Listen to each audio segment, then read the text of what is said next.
Good morning, सभी का स्वागत है सीएल कैरियर एकेडमी के इस यूट्यूब प्लेटफॉर्म पर, जहां पर हम डेली बेसिस पर करंट अफेयर्स की चर्चा करते हैं। उसके शानदार फैक्ट भी बताए जाते हैं जो स्टैटिक जी के लिए बहुत ही महत्वपूर्ण है। आप इस डेली करंट अफेयर्स को जरूर विजिट करिए सुबह 7:15 पर। और हमारे सारे वीडियो देखिए। हमारे चैनल पर यदि आप नए हैं तो उस हमारे चैनल को सब्सक्राइब करिए, बेल आइकन प्रेस करिए, जिससे सबसे पहले आपको नोटिफिकेशन मिलेगा। और साथ ही आप हमारे लर्निंग ऐप जो गूगल प्ले स्टोर पर अवेलेबल है उसको डाउनलोड जरूर करिए। 1 साल का सब्सक्रिप्शन सिर्फ 999 रुपए में आपको मिलेगा। 1 साल तक सभी एग्जामों की तैयारी कर सकते हैं।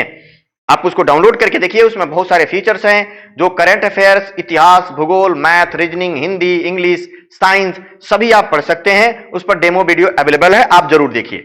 और साथ ही साथ हमें कहना चाहेंगे कि जो है हमारे सारे वीडियो यूट्यूब पर शाम को क्लास होती है 2 बजे से लेकर 5:30 बजे तक। विभिन्न प्रश्नों पर जो है चर्चा की जाती है, उसको आप जरूर विजिट करिए। और हमारे टेलीग्राम चैनल को इसका पीडीएफ प्राप्त करने के लिए टेलीग्राम चैनल को ज्वाइन करिए। उस पर सभी क्लासों के जो प्रैक्टिस सेशन है पीडीएफ मिल जाएंगे। तो चलिए आज के क्वेश्चन हम सेशन को शुरुआत करते हैं। भारतीय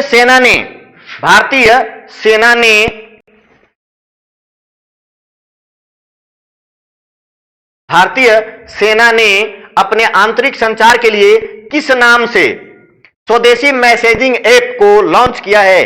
किस नाम से लॉन्च किया है? तो ये किया गया है A sigma. A is the right answer. इसका उत्तर हो जाएगा ए। बहुत ही वेरी वेरी मोस्ट इंपोर्टेंट प्रश्न है। आप देखेंगे इसका बहुत ही महत्वपूर्ण प्रश्न है ये। इसका एक्सप्लेनेशन देखते हैं हम क्या है। भारतीय सेना ने अपने आंतरिक संचार के लिए ए सिग्मा नाम से एक मैसेजिंग एप्लीकेशन लॉन्च किया है। ये इसका क्या मतलब है इसको लॉन्च करने का? तो उसमें सुरक्षित स्वदेशी संदेश अनुप्रयोग जो नई पीढ़ी के लिए अत्याधुनिक वेब आधारित है वो उपलब्ध करवाएगी। इसलिए किया गया है। इसमें बहुस्तरीय सुरक्षा संदेश, प्राथमिकता और ट्रैकिंग गतिशीलता के साथ साथ इसमें जो है सेना की आवश्यकताओं को पूरा करने के लिए विभिन्न विकल्प शामिल हैं। ए सिग्मा का पूरा नाम है army secure indigenous messaging application. ये ध्यान रखिएगा, ये परीक्षाओं में इसका फुल फॉर्म जरूर पूछा जा सकता है। दूसरा प्रश्न आज के सेशन का है वेरी वेरी मोस्ट इंपोर्टेंट। कहां की सरकार ने कपड़ों की थैलियों के उपयोग को बढ़ावा देने के लिए मिंदुम मंजपई योजना शुरू किया है? मिंदुम मंजपई योजना को किस सरकार ने शुरू किया है? किसके लिए? कपड़ों के थैलियों के उपयोग के लिए। तो ये शुरू किया गया है बिहार की सरकार के द्वारा।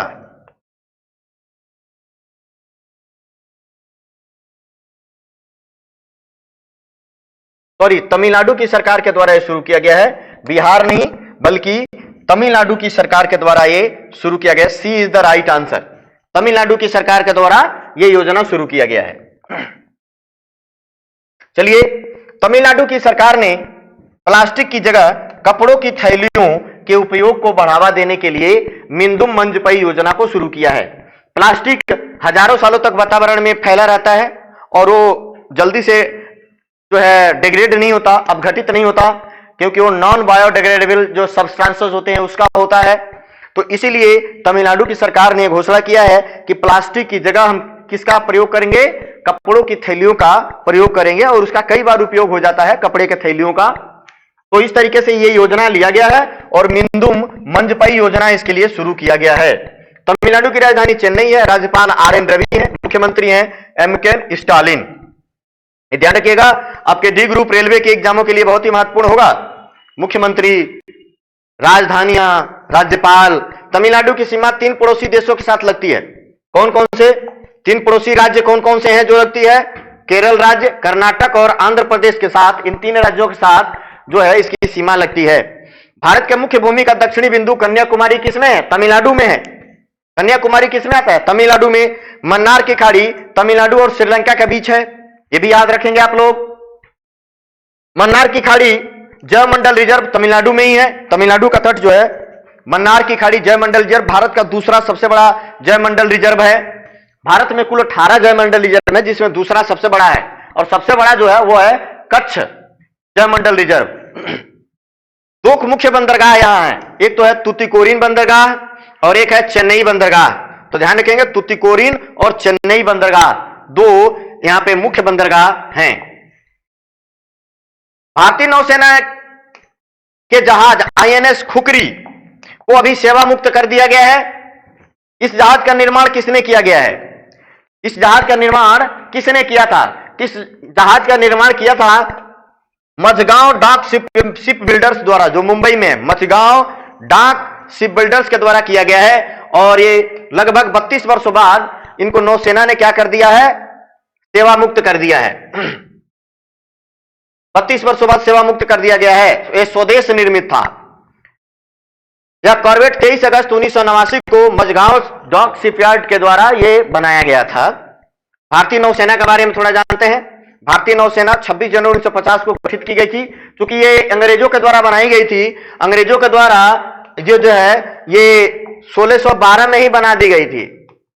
1612 में ही अंग्रेजों के द्वारा बनाई गई थी, लेकिन स्वतंत्रता के बाद जो इसका गठन हुआ 26 जनवरी 1950 को हुआ था। मुख्यालय नई दिल्ली में है और हमारे नौसेना प्रमुख अर्थात एडमिरल आर.एन. रवि हैं। इसके जो है एडमिरल आर. हरि कुमार हैं नौसेना प्रमुख। नौसेना दिवस 4 दिसंबर को मनाया जाता है और नौसेना का जो कलर चूज किया जाएगा वो होगा नेवी ब्लू और उसके साथ साथ सफेद। दो इसके जो है नौसेना के कलर होते हैं। इसका आदर्श वाक्य है सन्नो वरुणः। Very very most important. हमारे नौसेना का आदर्श वाक्य क्या है? मोटो क्या है? वो है सन्नो वरुणः। आज के सेशन का अगला प्रश्न, कहां की सरकार ने सामाजिक सुधारों के लिए एक अभियान की शुरुआत की है? सामाजिक सुधारों के लिए अभियान की शुरुआत बिहार सरकार के द्वारा किया गया है। बिहार सरकार के द्वारा सामाजिक सुधारों के लिए एक अभियान की शुरुआत की गई है। बिहार की सरकार चाहती है कि विकास के साथ साथ क्या हो? विकास के साथ साथ समाज सुधार भी हो। इसलिए समाज सुधार अभियान बिहार की सरकार के द्वारा शुरू किया गया है। यहाँ के मुख्यमंत्री जो है नीतीश है, राजधानी पटना है। नीतीश कुमार यहाँ के मुख्यमंत्री है, पटना राजधानी है बिहार की। और राज्यपाल यहाँ के फागू चौहान है। उप मुख्यमंत्री भी हैं रेणु देवी। और नीतीश कुमार जो है जनता दल यूनाइटेड पार्टी से मुख्यमंत्री हैं और रेणु देवी बीजेपी से हैं, भाजपा से हैं। 38 जिले हैं बिहार में। विधानसभा की 243 सीट है, विधान परिषद की 75 है। यहाँ पे द्विसदनीय विधायिका है। यहाँ विधानसभा और विधान परिषद दोनों ही हैं। इसकी आधिकारिक भाषा हिंदी और उर्दू है और क्षेत्रफल के अनुसार भारत का 12वां सबसे बड़ा राज्य है। जनघनत्व, भारत में सर्वाधिक जनघनत्व वाला राज्य बिहार है। 1106 व्यक्ति प्रति वर्ग किलोमीटर में निवास करते हैं और लिंगानुपात इसका है 918 महिलाएं 2011 की जनगणना के अनुसार। आधिकारिक भाषा हिंदी और उर्दू है। यहां पर नालंदा और विक्रमशिला विश्वविद्यालय बिहार में ही है। दो बहुत ही प्राचीन विश्वविद्यालय हैं। नालंदा विश्वविद्यालय गुप्त शासकों के द्वारा बनाया गया था और विक्रमशिला विश्वविद्यालय पाल वंश के महान शासक जो बंगाल में राज्य करते थे धर्मपाल के द्वारा बनाया गया था। वाल्मीकि राष्ट्रीय उद्यान, बिहार में एक ही राष्ट्रीय उद्यान है, वाल्मीकि राष्ट्रीय उद्यान, वो जो है गंडक नदी के किनारे। बिहार में जो कार्बर तार झील को इसी साल कार्बर तार झील को रामसर सूची में शामिल किया गया है। अब वर्तमान में रामसर सूची में जो टोटल जो भारत के स्थल हो चुके हैं 47। कोसी नदी को बिहार का शोक कहा जाता है। हाँ, और जो है बिहार में एशिया का सबसे बड़ा पशु मेला सोनपुर में लगता है। पटना में भारत का पहला डॉल्फिन रिसर्च सेंटर खोला गया है और गांगेय डॉल्फिन के लिए एक अभयारण्य है भागलपुर में, उसको बोलते हैं विक्रमशिला गांगेय डॉल्फिन अभयारण्य। एशिया का एकमात्र गंगा डॉल्फिन के लिए क्या है? एक अभयारण्य है, सेंचुरी बनाई गई है। ये भी याद रखेंगे। ये सारे फैक्ट बहुत ही महत्वपूर्ण है। कोसी नदी को बिहार का शोक कहते हैं, ये परीक्षाओं में बहुत ज्यादा पूछा जाता है। ये सारी बातें आप जरूर याद रखिएगा। अगला प्रश्न हमारा है लैंगिक समानता। लैंगिक समानता में महत्वपूर्ण योगदान के लिए और उसके नेतृत्व प्रतिबद्धता के लिए संयुक्त राष्ट्र महिला पुरस्कार 2021 से किसे सम्मानित किया गया है? किसे सम्मानित किया गया है? दिव्या हेगड़े को। सी इज द राइट आंसर। सी इसका बिल्कुल सही जवाब होगा। बिल्कुल सही जवाब सी होगा। कर्नाटक की भारतीय जलवायु कार्यकर्त्री, जलवायु के क्षेत्रों में दिव्या हेगड़े काम करती हैं। इनको जो है एशिया प्रशांत क्षेत्र में महिला अधिकारिता सिद्धांत में नेतृत्व के लिए संयुक्त राष्ट्र पुरस्कार 2021 से इनको नवाजा गया है।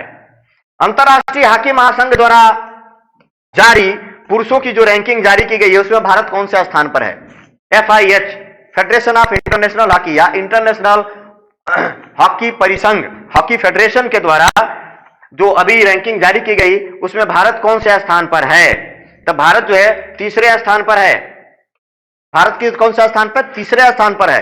पहले स्थान पर ऑस्ट्रेलिया और दूसरे स्थान पर बेल्जियम है और तीसरे स्थान पर कौन सा है? भारत है। तो ये वर्तमान जो करंट रैंकिंग है जिसमें हॉकी के रैंकिंग में भारत तीसरे स्थान पर है। इस रैंकिंग में 22,296.038 अंक के साथ तीसरे स्थान पर भारत रहा है। पहले दो स्थानों पर कौन है? पहले स्थान पर ऑस्ट्रेलिया, दूसरे पर बेल्जियम। थोड़ा FIH के बारे में जानते हैं। इंटरनेशनल हॉकी फेडरेशन स्थापना 7 जनवरी 1924 को हुई थी पेरिस में और इसका मुख्यालय लुसाने स्विट्जरलैंड में है। लुसाने स्विट्जरलैंड में है। इसके सदस्य देशों की संख्या 137 है और FIH इंटरनेशनल हॉकी फेडरेशन की जो आधिकारिक भाषा है वो अंग्रेजी और फ्रेंच है, दो है, अंग्रेजी और फ्रेंच।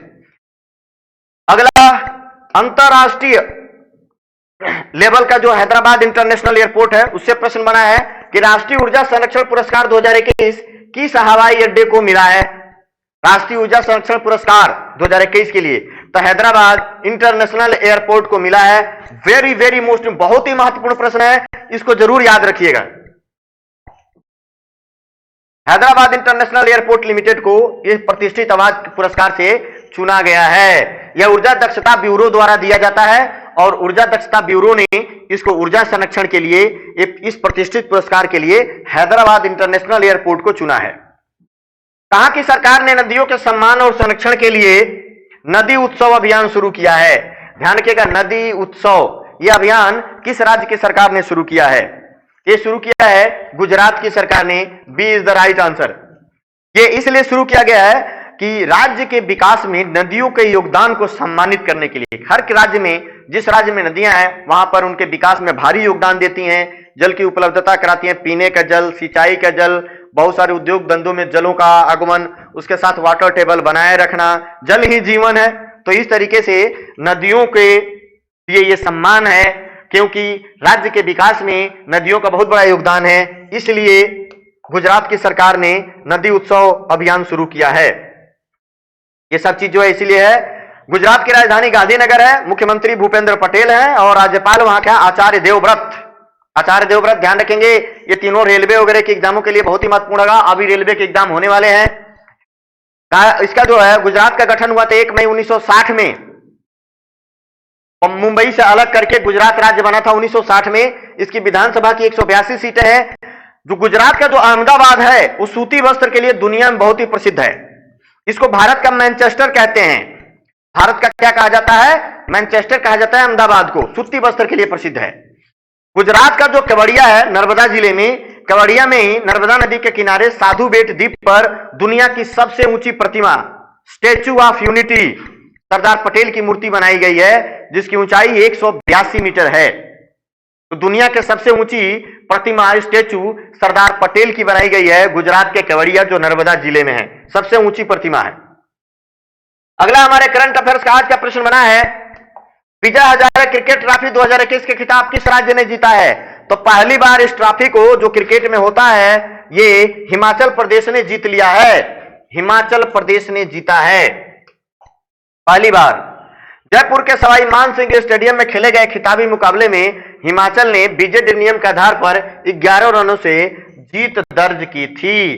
तो इस तरीके से ये जो है खिताब पहली बार हिमाचल प्रदेश ने जीता है, विजय हजारे ट्रॉफी। किस स्पेस एजेंसी ने अब तक का सबसे बड़ा, सबसे शक्तिशाली टेलीस्कोप, जिसका नाम है James Webb telescope, James Webb telescope जिसका नाम है, यह सबसे बड़ा और सबसे शक्तिशाली है। तो इस टेलीस्कोप को किसने लॉन्च किया है? यह प्रश्न पूछा जा रहा है। ऑप्शन आपके पास। तो इसको लॉन्च किया है नासा के द्वारा। इसको नासा के द्वारा लॉन्च किया गया है। आप ये भी ध्यान रखिएगा, जाक्सा जो है जापान की स्पेस कंपनी है, इसरो भारत की है, कंसा CNS China national space administration ये भारत, ये जो है चीन की है, जापान इसकी स्पेस कंपनी जाक्सा है, और इसरो जो है भारत की है और नासा अमेरिका की। अमेरिका की अंतरिक्ष एजेंसी नासा ने अब तक का सबसे बड़ा और सबसे शक्तिशाली टेलीस्कोप जो है, जिसका नाम है जेम्स वेब टेलीस्कोप, उसको लॉन्च किया है। इसको लॉन्च किया है। पृथ्वी के कक्षा में रहकर ब्रह्मांड के सुदूर गहराइयों में मौजूद आकाशगंगाओं, एस्ट्रोडाइट मतलब क्षुद्र ग्रह, ब्लैक होल्स, सौर मंडल इत्यादि की खोज में मदद करेगा। जेम्स वेब टेलीस्कोप जो है हब्बल टेलीस्कोप का जगह लेगा। उसका अब जो आउटडेटेड हो गया है, तो हब्बल टेलीस्कोप का जो काफी समय से काम कर रहा था, उसके जगह अब जेम्स वेब टेलीस्कोप को लगाया जाएगा काम पर। नासा ने जेम्स वेब टेलीस्कोप को एरियन 5 ECA रॉकेट से फ्रेंच गुयाना से भेजा है। फ्रेंच गुयाना में जो स्टेशन है कौरी launch station, Carew launch station, वहां से लॉन्च किया है इसको नासा ने। तो चलिए आज का ये प्रश्न जरूर पढ़िए और इसके साथ साथ जो फैक्ट है उसको जरूर पढ़िए। ये सभी एग्जामों के लिए बहुत ही महत्वपूर्ण होंगे और हमारे करंट अफेयर्स रोज 7:15 पर आता है, इसको जरूर देखिए। तो चलिए कल फिर मिलते हैं नए करंट अफेयर्स के साथ। तब तक के लिए जय हिंद, जय भारत।